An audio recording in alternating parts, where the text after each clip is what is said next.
either one of these any good? Wow, this is a good movie! It's pretty good. Yeah, well, the director from yesterday doesn't think so. It stinks. You sorry? You waste our film! It's so bad! Welcome in. One of us is playing hurt this week. Hope is under the weather. Welcome. This is the Screening Room Podcast.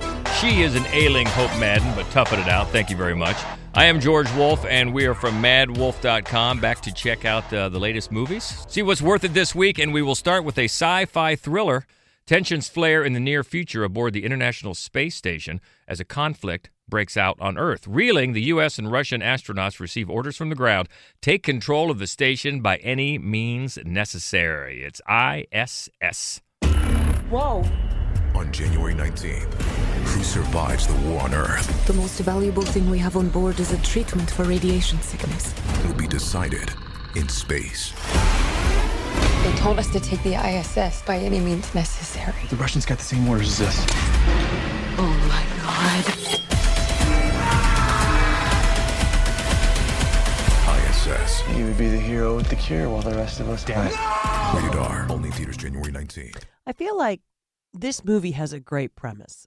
And it looks pretty good too.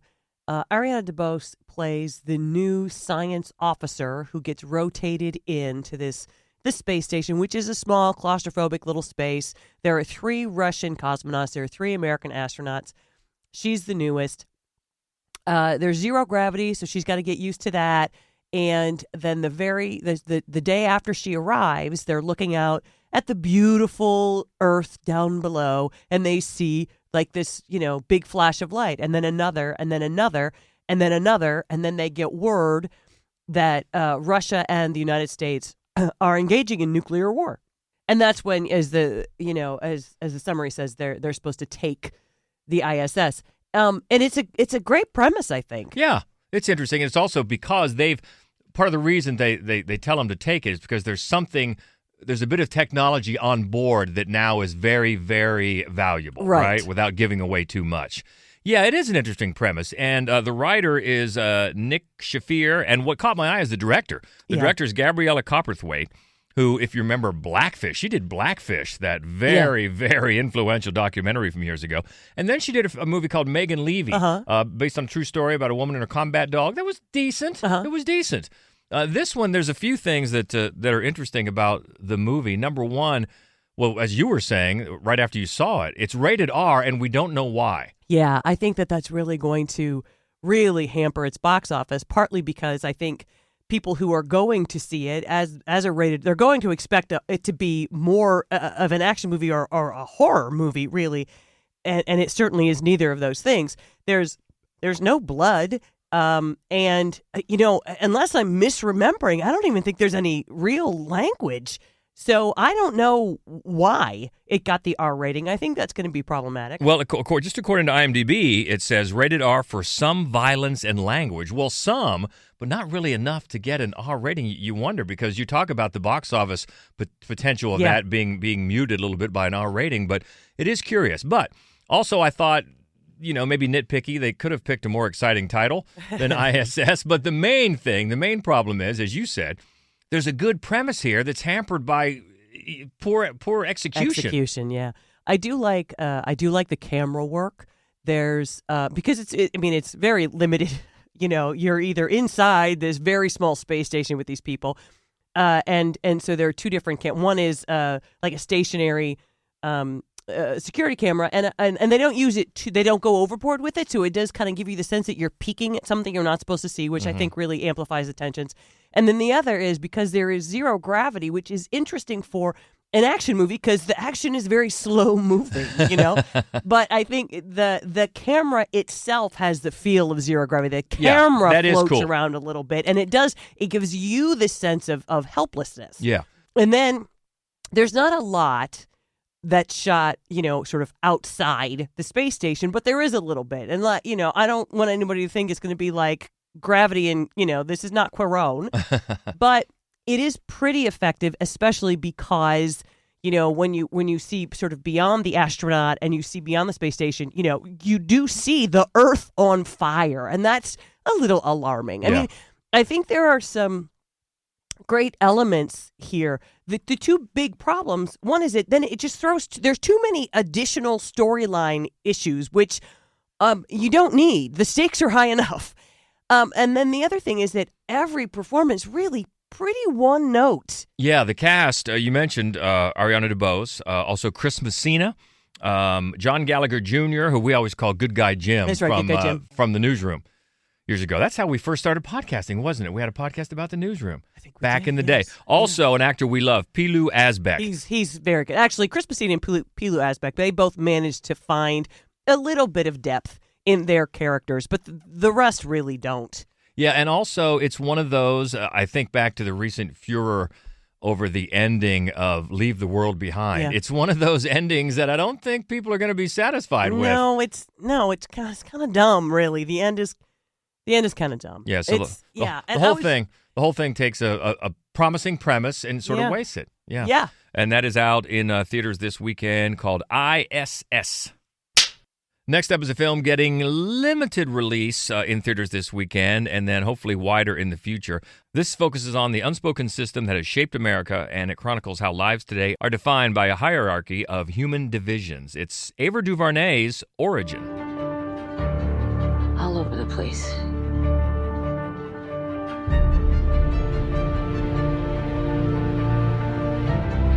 There's connective tissue. All of this, all of it is linked.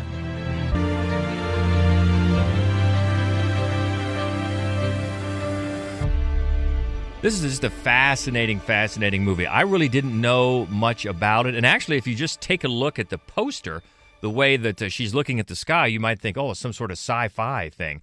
Not at all. It's so compelling, and as I've been saying to everyone as I've been talking about this movie, it might just change the way you look at the world. It is based on a nonfiction book by a Pulitzer Prize-winning writer named Isabel Wilkerson.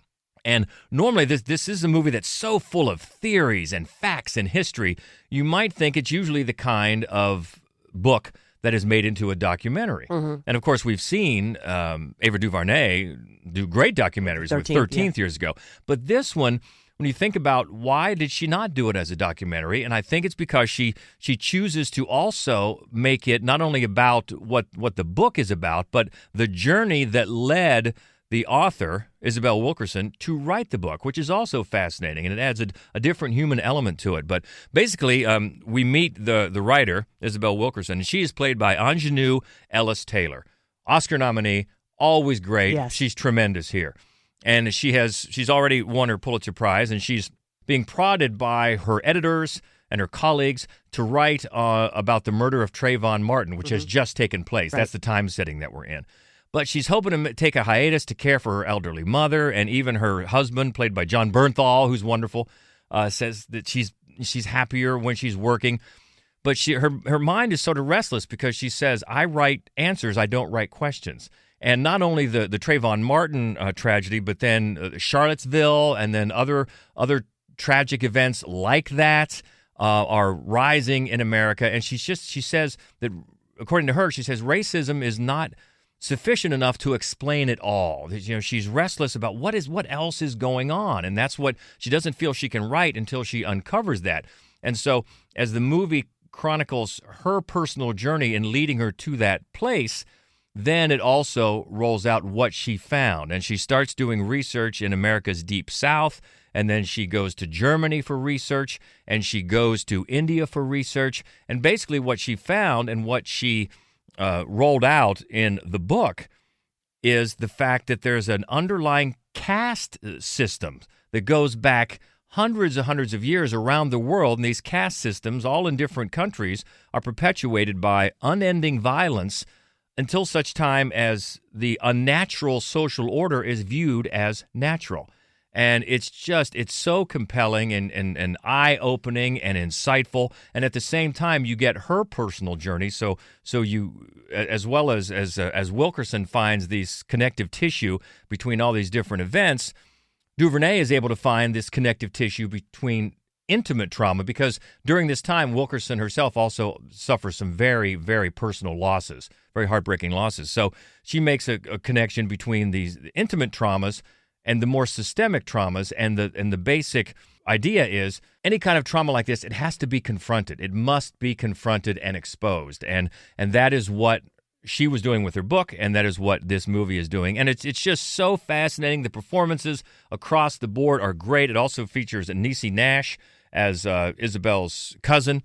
And DuVernay is able to find ways to make the lectures, I guess, for lack of a better word, feel organic. Because there is, especially in the third act, it does get lecture heavy. But because she's a scholar and gives presentations, you get some history that way, where she's in front of a crowd with a PowerPoint sort of thing, giving presentations. And also then when she's explaining to her cousin some of her findings, it feels organic as we're being talked to and given these points of history that many of us, including myself, didn't know. So it does feel organic, even though the end, like I said, does get pretty talky and pretty lecture heavy, but it's so fascinating and so insightful and so worth seeing. And it's certainly not I doubt it's a substitute for the book, but it might lead you, as I am now, spurred to get the book, to get an even deeper dive, and you'll get probably a deeper understanding, because this gives you the feeling like you know the author a little bit better and what led her to this discovery. So big recommendation. Yeah, it really just might change the way you see the world around you. And it's just a really compelling, human, funny in spots too, tender, poignant, and yes, heartbreaking. Some of the scenes are hard to watch and hard to hear about, but necessary. And so big recommendation for the film Origin, out in limited release this week in theaters. Next up, an introspective romantic drama. A screenwriter drawn back to his childhood home enters into a fledgling relationship with a mysterious neighbor as he then discovers his parents appear to be living just as they were on the day they died 30 years before. This is called All of Us Strangers. Hello. Hi. Saw you looking at me from the street. I'm assuming you're not with anyone. Never see you with anyone.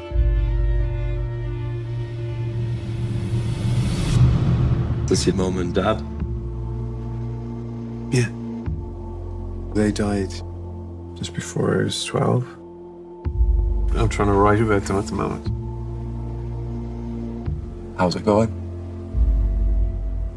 Strangely. Hi. Hi. Is this real? Does it feel real? This is the latest from co-writer and director Andrew Haig. Did 45 Years. Yeah, I love that movie. Did a movie that a lot of people love called Lean on Pete. Yep. And this one is really effective, and it's so small, and it's quiet, and it's graceful, and it's meditative, but it's one of those where you just be quiet and let it work on you. Yeah, it's just a magical experience, really. And Andrew Scott is the lead, and he plays the writer. Paul Mescal, who's always wonderful, plays the only other man living in their building. So it's a fairly new building, a new construction, and they're really the only two people living in it yet. And then he goes home to his childhood home to do some research about for the screenplay that he's writing. And yeah, Claire Foy and Jamie Bell play his parents, look exactly as they did when he left them in the 1980s. And so it's really just these four people in different scenes. All four of them are just magnificent. They really are. They're so good. And you know, it's for most of it, it's really a movie about looking back on who you are and sort of, I think, trying to forgive or accept the people who maybe let you down without meaning to. I mean, there are some incredibly moving moments. Especially between Jamie Bell and Andrew Scott. Moving and just full of forgiveness and understanding after a long time. Yeah, just so heartbreaking, but also one of reconciliation. Yeah, but at the same time, it's an interesting movie. It really dances between genres, you know, because obviously a bit of a ghost story, sort of. Yeah. And it's so achingly lonesome this movie is. It's really, really lovely and at the same time, just devastating. It is, and it's also a real antithesis to a lot of things you might see in the theater right now. It's so quiet and so contemplative. Mm-hmm.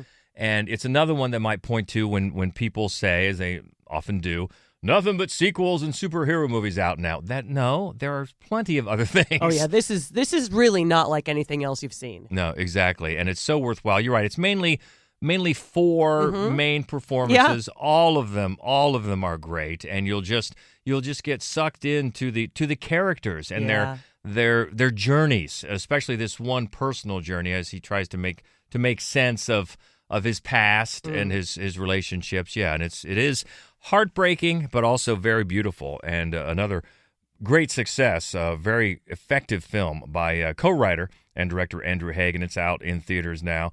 And this is getting got some Oscar buzz a little bit, and some during awards season, because this is one that does count as last year. Yeah, it does, for awards season, and it got, I think, 7 BAFTA nominations. Mm-hmm. Yeah, so it's definitely worth checking out.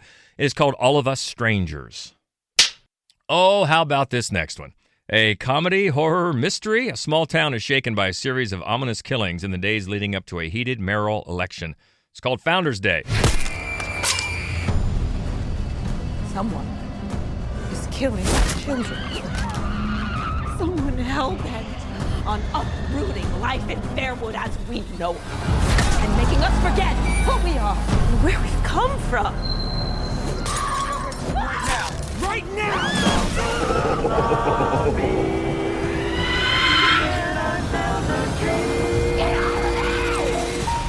And now, on with the show.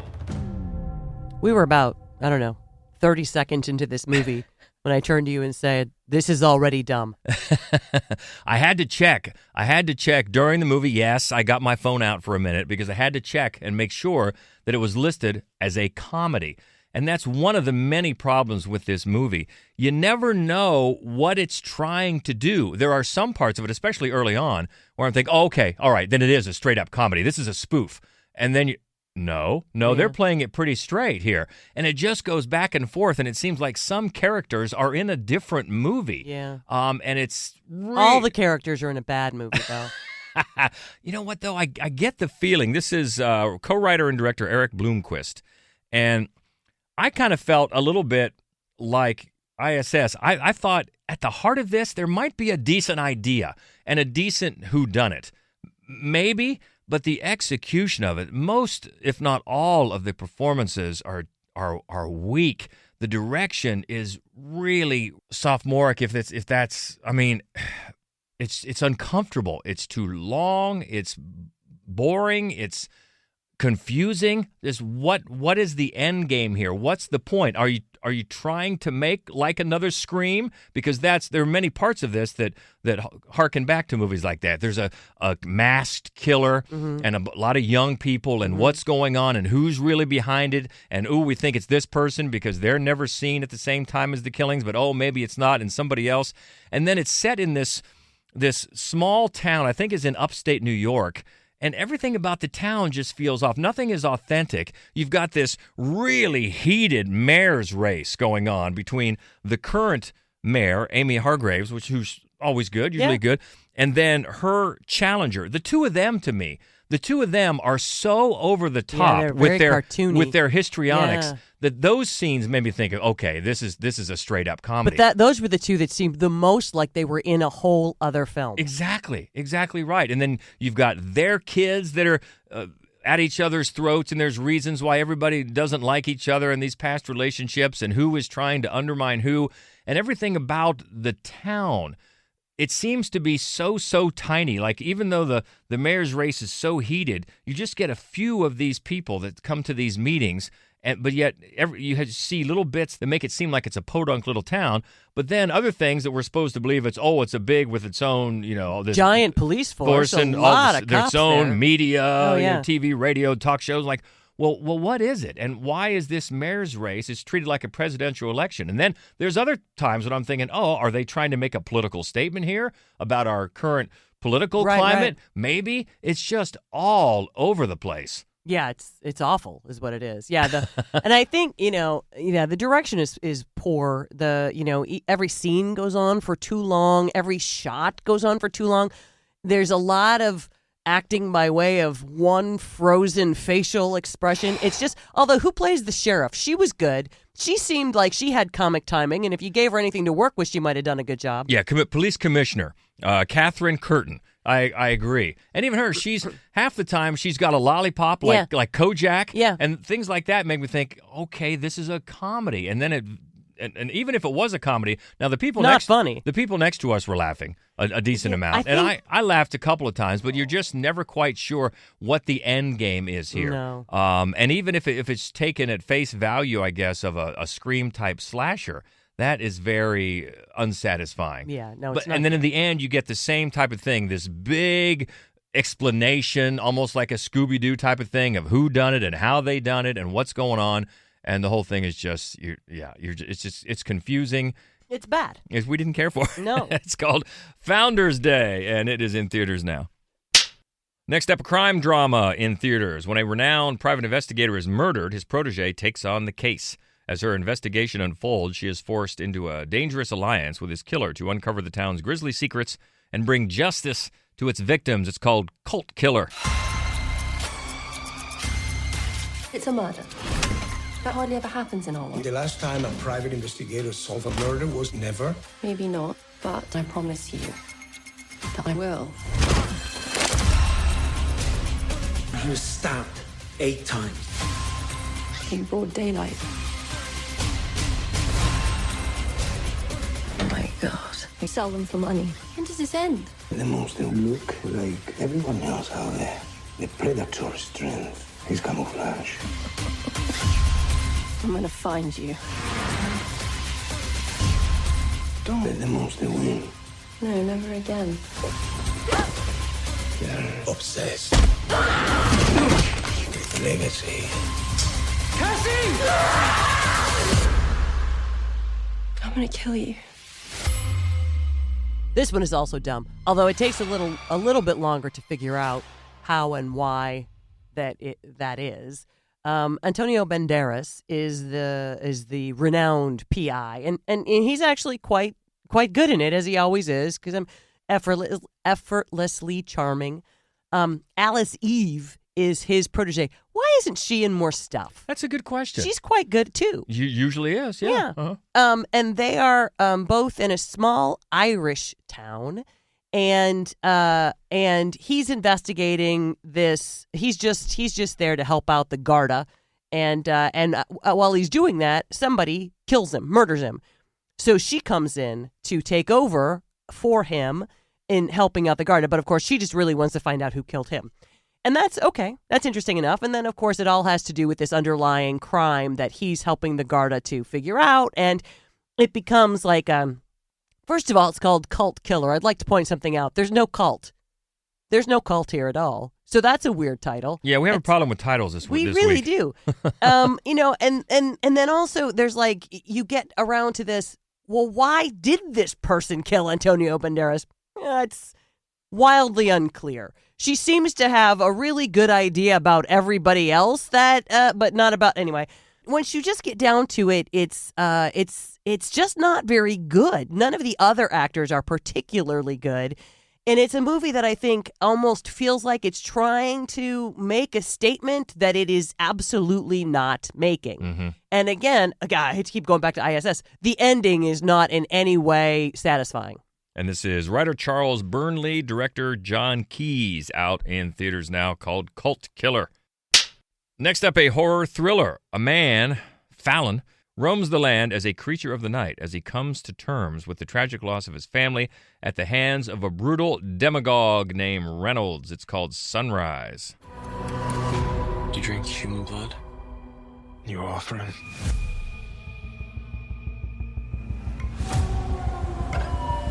What if he's the red coat? And you know what he feeds on?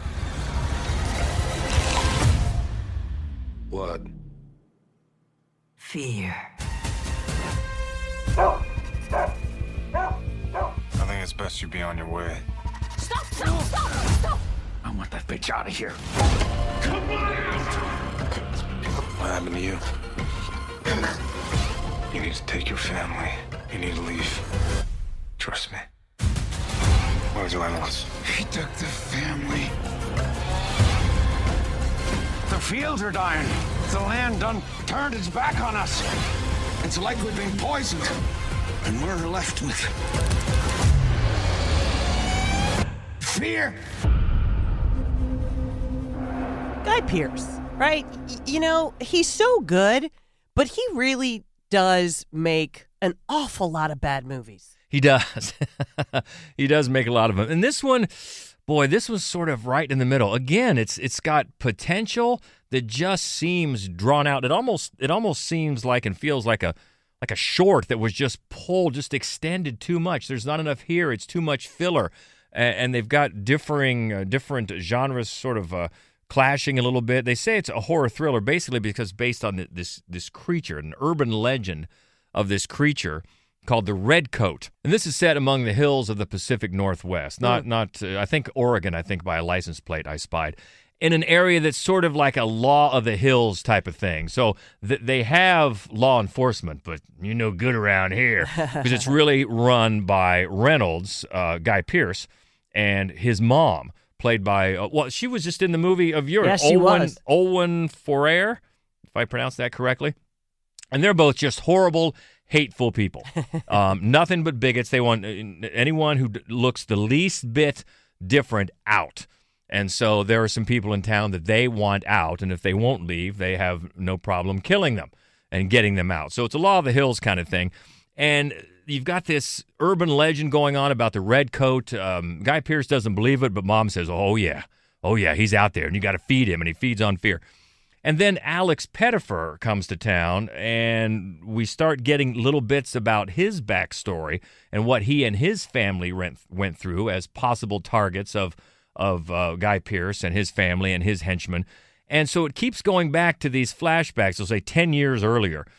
And then it keeps doing that. And it really, you get the idea pretty quick. You know, okay, what happened, but it keeps drawing it out like you don't. And then we go for a while and then back to another 10 years earlier flashback. So it sort of mutes we know what's going on here. The performances are decent. It looks pretty good when you're out in the Pacific Northwest. You know, all these woods. You know how scary that can be. Yes. And the possibility of a monster and sacrifices to the monster and things like that. But it just never really gets rolling. As good as Guy Pearce is, he seems maybe pushing it a little overdoing it a little much this time. But it's certainly not bad. And Alex Pettyfer really doesn't have a whole lot to do as emoting, just a lot of staring, a lot of, you'd be best to get out of town sort of thing. Doesn't really have to stretch too much.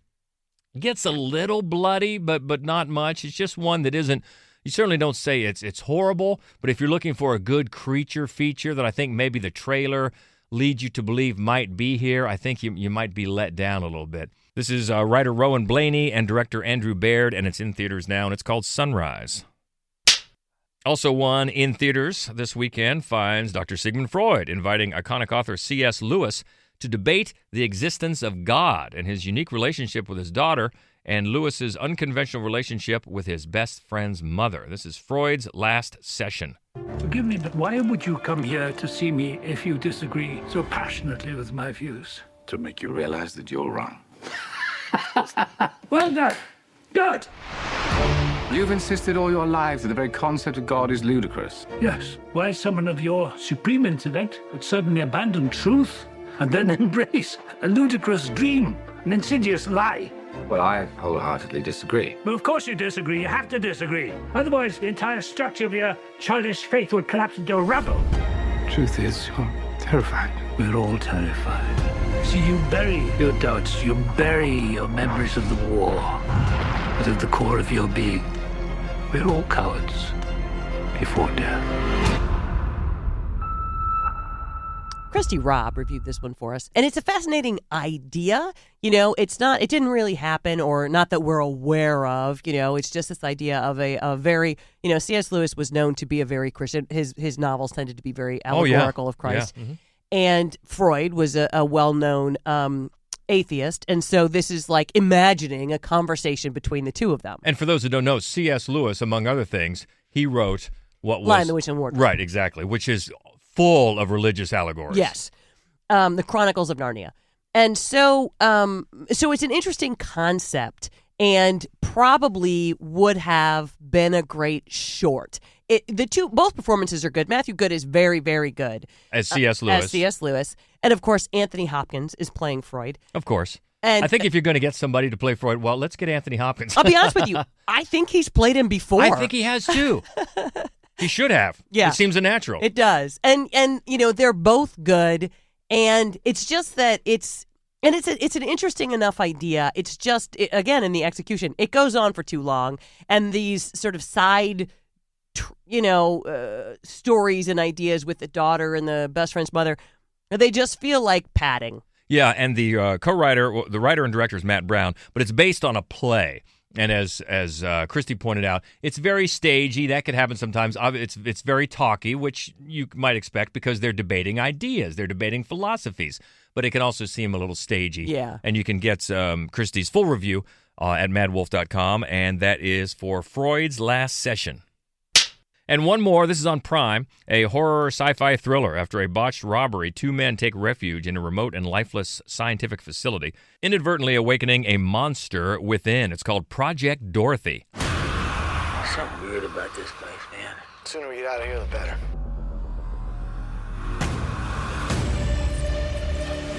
It's just me, or these forklifts keep getting closer and moving. Good afternoon, boys. What the hell was that? Hello? I apologize for startling you. My name is Dorothy. I've been held hostage in the confines of a primitive computer, and I've come to recognize the significance of the device you have. Give me the device and I'll let you live. Run, kid. You will give me what I want. If just for the smallest chance of survival. In 1945, an American scientist predicted a future of unparalleled standard of living. Our mission was to make that achievable. Christy reviewed this one for us as well over at madwolf.com. It's another one that might have been a good short, actually. These guys, what they steal includes a dongle that makes the internet available. And that's all that the AI inside this facility has been waiting for. That's all they need, to the dongle. Trigger the apocalypse. You get the dongle, you get the power. And it's, it just doesn't go anywhere, Danielle Harris, however, she is the genre favorite. That's right, saccharine sweet voice of Dorothy. Mm-hmm. But the movie just fizzles out pretty quickly. I remember years ago, the first time I heard the word dongle. I'm like, I'm sorry, what? Little did I know. It holds the key. But yeah, check out Christy's full review at madwolf.com for Project Dorothy. And that is available now on Prime. All right. Well, he was absent. He was tardy last week. Let's check back in with the Schlocketeer. Let's all go to the lobby. Let's all go to the lobby. Let's all go to the lobby. Back in the lobby where it's warm and toasty. Checking in with Daniel Baldwin, a.k.a. the Schlocketeer, for the latest news and notes. What's shaking? Well, first off, Mission Impossible Dead Reckoning will finally be able to stream on Paramount Plus starting January 25th. And the studio has now dropped the part 1 from the title, so we can expect next year's Mission Impossible 8 to have a new subtitle all its own. Okay. Kind of late in the game, but all right. A little bit. I joked online that I'm going to catch Tom Cruise trying to replace my Blu-ray on the shelf some night. Also, Toho has whipped up a black and white version of Godzilla -1 that is appropriately titled Godzilla -1 minus Collar, and that'll come out in theaters on January 26th. Love it. Love it, love it, love it. Can't wait. I can't wait. And then on February 2nd, Netflix has an animated movie called Orion in the Dark premiering. Also on February 2nd, there's an animated movie premiering on Paramount Plus called The Tiger's Apprentice. Catch that in between showings of Pixar movies that are finally getting theatrical releases. Right. And Sofia Coppola's Priscilla will be available to stream on HBO Max beginning February 23rd. Also on February 23rd will be Magnolia Pictures' release of Red Right Hand on VOD, and that's the latest from the Nelms brothers, who previously did Small Town Crime and the Mel Gibson Santa movie Fat Man. Oh, yeah, good. I remember that, the Santa Claus one. Mm-hmm. Yeah. Yeah, and a lot of streaming stuff this week. Netflix has set a March 1st release for their Adam Sandler starring sci-fi drama Spaceman. And then a week later, on March 8th, they'll release the fantasy action movie Damsel, which stars Millie Bobby Brown, Robin Wright, Angela Bassett, and Ray Winstone. I love Ray Winstone. Yeah. Where he been? I haven't seen him a lot lately, so that's a good question. Yeah. Making Damsel, I guess. Luc Besson's Caleb Landry Jones starring thriller Dogman will get a limited theatrical release on March 15th. And then on March 21st, I'm sure this is one Hope's been dying to see, there's the Jake Gyllenhaal starring remake of Roadhouse hitting Amazon Prime. Pain don't hurt. I.S.S. has set a March 22nd theatrical release for the festival fave horror flick Last Night with the Devil. I know that's got a lot of rave reviews last year. Been really looking forward to that one.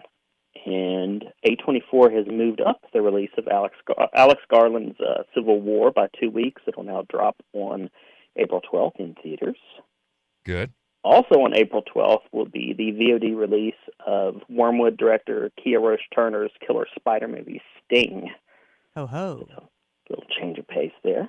And Guy Ritchie's Men on a Mission World War II action flick, The Ministry of Ungentlemanly Warfare, will hit theaters on April 19th, and that stars Henry Cavill.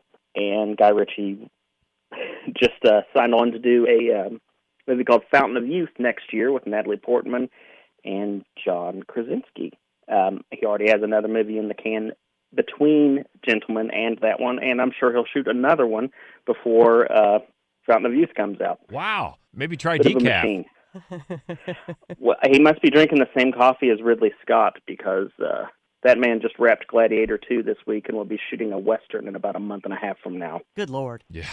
And that's all I've got for you this week. But I do have a podcast appearance to shill. I had the pleasure of joining some friends. They're doing a retrospective of Michael Mann's career, and me being me, I'm the guest for the keep. So that's the Framework podcast where I get to talk about Michael Mann's lone horror film that nobody has seen. Nice. Nice. You can always catch up with Daniel on that podcast, guesting, and on his own socials at The Schlocketeer. Thank you. Hey, thanks for having me. Looking ahead to next week, we get the wider release of an awards favorite called The Zone of Interest. Also, The Settlers. A documentary, fascinating documentary we got to see weeks ago called Anselm. Miller's Girl. Under the Fig Tree. The Seeding. And Bad Hombres. I think that was a ZZ Top album, wasn't it? That's all for next week, and hopefully by then, Hope's going to be back in fighting shape, feeling much better. But that's next week. What do you think about this week? Origin, All of Us Strangers. Maybe you loved Founders Day. Let's talk. We can always keep the conversation going. You can find us easily on Twitter. That's at Mad Wolf. Also Facebook, on Instagram, and Threads at Mad Wolf Columbus. And the main website, we can find all of our written reviews and our horror movie only podcast called Fright Club. Just celebrated its 10th anniversary. What? That's all there for you at madwolf.com. So have a great week. Enjoy the movies. Hope you're well. And we'll talk next week. She is Hope Madden. He's George Wolf. And this is the Screening Room Podcast. See ya. I do wish we could chat longer, but I'm having an old friend for dinner. Bye. Okay, everybody, that's a wrap.